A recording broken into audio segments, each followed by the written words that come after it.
Anybody who followed the Indiana Fever during the 2024 season could tell that many of the team's players had great relationships with each other, both on and off the court. This was conveyed on the court by the chemistry that Indiana's high-powered offense exuded, which led to a lot of assists, primarily from Caitlin Clark. And the Fever's off-court chemistry was shown through various social media posts and comments from Fever players like Aaliyah Boston, Lexi Hull, and Clark. Perhaps the strongest bond was between Hull and Clark, who have spent a lot of time together off of the court since the 2024 WNBA season ended. And Hull got honest about the value of this friendship during her November 29th interview on the Convos with the W She's for Sports series. "I think it was important to get to know her off of the court," Hull said of Clark. "Because I do think that connections, getting to know people, really play a part in the success of teams. And it's really awesome to get to know her as well, because she's a great person," Hull added. "But you have all these expectations put on her, and our team has put on her, and fans have put on her. So to see her kind of be so mature in that transition has been awesome, and I'm just really proud to have her on the team." It won't be an exaggeration to say Caitlin Clark redefined Iowa's status and put the program on the map. Even now, as she's lighting it up in the WNBA, she remains close to her roots, her friends, and her coaches. But everyone has a story or two that catches you off guard, right? Recently, Jan Jensen, Iowa's associate coach turned head coach, peeled back the curtain on Clark's younger days. Turns out, teenage Caitlin wasn't the all-smiles kid that she is today. She always kind of had, that little attitude, the head coach spilled, describing Clark's high school years, and especially in high school, that could be hard to manage. But she was quick to add that Clark's confidence and fire came from her talent. She was playing at an elite level while her peers were still trying to keep up. Or, as Jensen put it, she was in her 4th year of French, and everybody was still just trying to master English. Recruiting such a talent was no ordinary process. "I feel so fortunate," Jensen shared. "Getting her was such a blessing. She could have gone a lot of different ways," she said, during an interview with Chris Maylander. CC was the number 4 recruit in the nation, trailing only Paige Buchers and Angel Reese. Initially leaning toward Notre Dame, Clark had a last-minute change of heart and committed to Iowa in November 2019. That decision was absolute gold for the Hawkeyes. Clark's bond with the Iowa coaching staff, especially Jensen, played a big role in her growth. Although she played under HC Lisa Bluder, Jensen's was always by her side. Whether it was celebrating her on-court successes, managing her fiery side, or fun social media interactions, their connection has always been solid. And when she hit the court for Iowa, she rewrote the record books, scoring 1,234 points in a season and smashing Kelsey Plum's previous record of 1,009. Caitlin Clark didn't just shine at Iowa, she elevated the entire program. Her transition to the WNBA as the number 1 pick was a proud moment for the school. But with her departure, Iowa faced big questions. How do you replace someone who's not just a player, but an icon? To make matters trickier, longtime head coach Lisa Bluder decided it was time to pass the baton, leaving the program. However, her duties landed in the capable hands of Jan Jensen. This season, Lucy Olson, the unexpected hero, a transfer from Villanova, entered. She had already proven her chops, finishing just behind Clark and Juju Watkins in Division I scoring last season. She stepped into Iowa's lineup, knowing she had big shoes to fill. But, as Olsen wisely put it, Caitlin Clark is Caitlin Clark. I'm not going to try to be her. But they need a point guard, and it's a perfect opportunity to try to make something happen. However, she definitely did more than just fill the void, as she's leading Iowa to a 8-0 start. From the moment she debuted, dropping 19 points, 4 rebounds, and 7 assists, she showed nothing but brilliance. Averaging 17.3 points, 4.5 rebounds, and 5.3 assists across 6 games, Olsen and co. have been unbeatable. However, last week, she tripped while stepping off the court, suffering a deep gash on her knee. While she missed 2 games, fans can breathe easy as she's fine and set to return soon. Let's see how far they take the team this season. On a night where Devin Booker, Kevin Durant, and Stephen Curry all share the court, the Phoenix Suns had a special guest show, up to the Saturday marquee matchup, reigning WNBA Rookie of the Year, Caitlin Clark. The Indiana Fever guard has appeared at other NBA games. Most notably, she was at the Indiana Pacers game.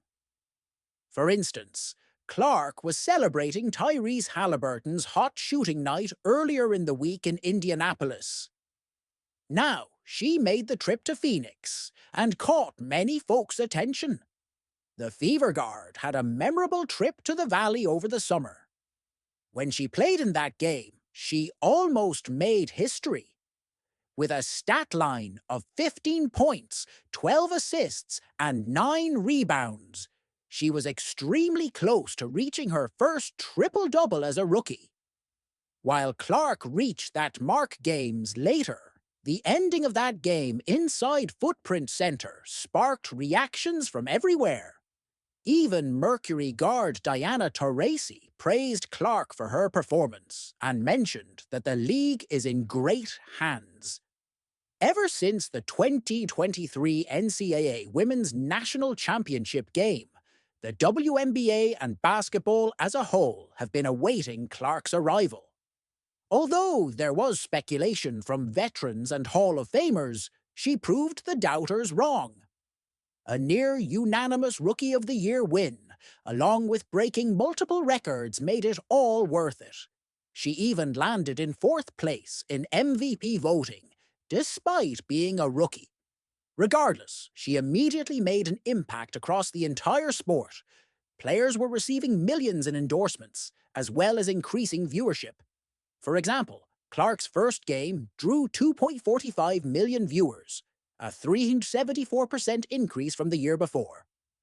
Not to mention, she and the Fever drew 1.84 million viewers for ABC on Sunday afternoon. Despite NFL competition, it marked the best WNBA playoff figure, any round, since 2000, according to the Sports Business Journal. Furthermore, Clark turned down the inaugural season of Unrivaled, despite being offered more than $1 million. After playing continuous basketball for just over a year, she likely wants a break. Also, her appearance at the Suns and Warriors game won't likely be the last NBA game she attends, let alone a Suns game. The winter weather brings many famous athletes and celebrities to Phoenix. An ability to relax could be pivotal for Clark's sophomore season. After the Fever hired Stephanie White to be the next head coach, the team is poised for a major step up. For now, the generational guard will enjoy her off time while she has it. In a thrilling revival for women's college basketball and the W, the rivalry between Angel Reese and Caitlin Clark has taken center stage. Their head-to-head battles ignited interest among fans, particularly during the intense 2023 NCAA championships.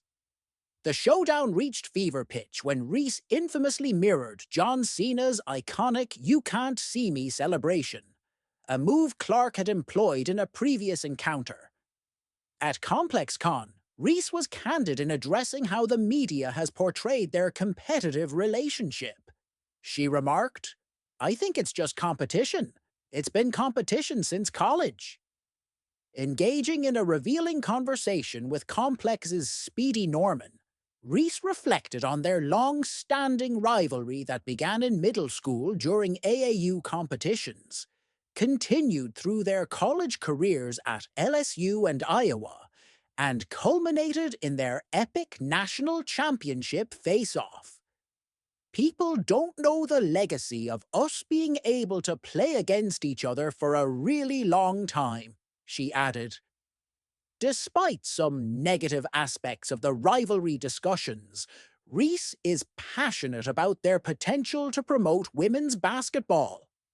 She acknowledged the mixed impact of social media, stating, "Obviously, social media is going to put two women against each other. I think it's been something that's negative but also positive. I think it shines light on women's basketball. So I'll take that of being able to be the person that gets the hate. But I know that at the end of the day, I'm growing women's basketball and helping women's basketball. When not on the court, fans are eager to delve into Reese's personal life." The star player hosts a podcast titled Unapologetically Angel, where she engages in candid conversations with notable guests like Mariah the Scientist, Lato, Dwayne Wade, and Shaquille O'Neal, addressing fans' burning questions. The discourse frequently circles back to her relationship status and her preferences for a future partner. During a lively third episode featuring Lato and Mariah, Reese set the record straight about her romantic interests, stating, "Nah, like, he got to be tall, 6'7", 6'8", be an NBA player."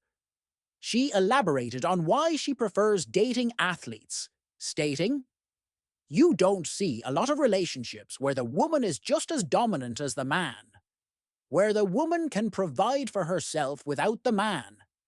He has to bring something completely different to the table because there's nothing you can buy me that I can't buy for myself." Standing at 6'3", Reese's preference for taller companions aligns with her usual choice of dating basketball players, which can bring complications due to overlapping seasons. "I usually date basketball players, and the NBA season and the WNBA season. Obviously, it's different now. My off-season is their season, so I can make that work. But when I was in college, it was a no. I couldn't go to college games. I couldn't go to NBA games because it was literally the same season. The topic of online abuse WNBA players have been subjected to this season has been among the dominating storylines this postseason. Connecticut's Alyssa Thomas called out Indiana Fever fans after the Suns' Game 2 series-clinching win. "I think in my 11-year career, I've never experienced the racial comments like those from the Indiana Fever fanbase," Thomas said. "It's unacceptable, honestly, and there's no place for it. We've been professional throughout the whole entire thing, but I've never been called the things that I've been called on social media, and there's no place for it." Fever coach Christy Sides and Sun coach Stephanie White both addressed it in their post-game news conferences. The WNBA released a statement after the game, and Sides once again opened her Wednesday exit interview with local media, saying there's no room for racism. Earlier this season, Fever rookie star Caitlin Clark was asked about the abuse some players were receiving, and she said there's no place for it, and not to attach or use her to advance any hateful behavior.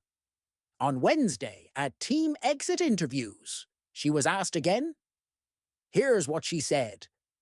"It's definitely upsetting. Nobody really should be facing any sort of racism, hurtful, disrespectful, hateful comments and threats.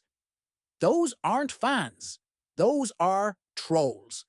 It's a real disservice to the people in our league, the organization, the players in the WNBA. But there are a lot of really good fans. whether they've been fans for 20 plus years, or whether they are new fans in our league. I think continuing to uplift this league in a very positive light is the best thing we can do, because there are so many great players, so many great teams, so many positive storylines that can be written and celebrated. And for me, that's why I became a fan of this league, because these people were my idols. I grew up wanting to be like them. So I think continuing to uplift and represent this league in a positive way is the best thing that we can do. Caitlin Clark departed college basketball with an undeniable legacy. Unrivaled president Alex Bazell has confirmed Caitlin Clark won't be signing for them. The Indiana Fever star, 22, was naturally a top target for the new 3v3 division ahead of its launch in January. As WNBA Rookie of the Year, few names will bring more eyes to the startup than her. Clark hadn't signed by the time they filled their initial 30 spots, at which point they then expanded to 36 players. That naturally sparked speculation that they were still pursuing her signature, and were extending their window of opportunity to do so.